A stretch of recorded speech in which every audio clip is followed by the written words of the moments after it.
everybody. Today I know that some people were struggling with swaddling, so I just wanted to give you a little quick show of how to do a good swaddle.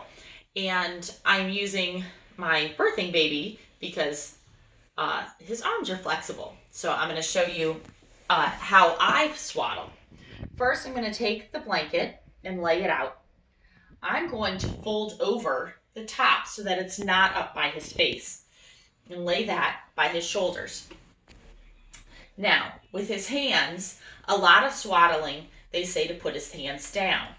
Keep his hands up, because if you notice your baby, what does your baby want to do? Your baby always wants to have his or her hands in their mouth. So I'm going to swaddle just like a burrito. Pull it nice and tight.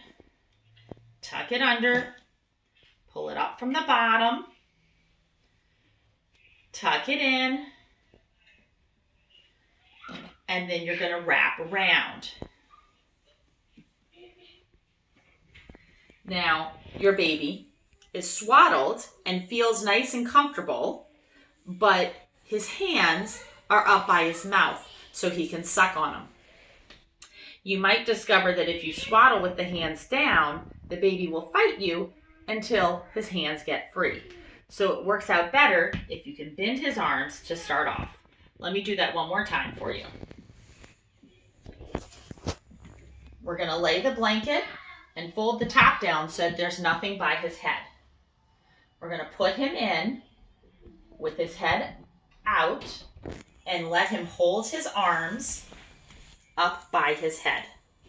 I'm going to bring one side around, nice and tight.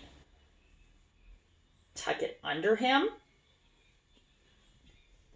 I'm going to bring the bottom up. Tuck that into the top. Just like I'm wrapping a burrito. Then I'm going to take this side and wrap it around.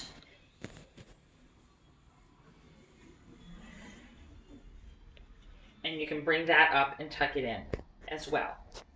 His hands are up by his mouth so he can suck on his fingers. I'm going to want to do this before I breastfeed if he often falls asleep while I'm breastfeeding and I want to be able to just lay him down afterwards, or I want to do it before I put him down to sleep.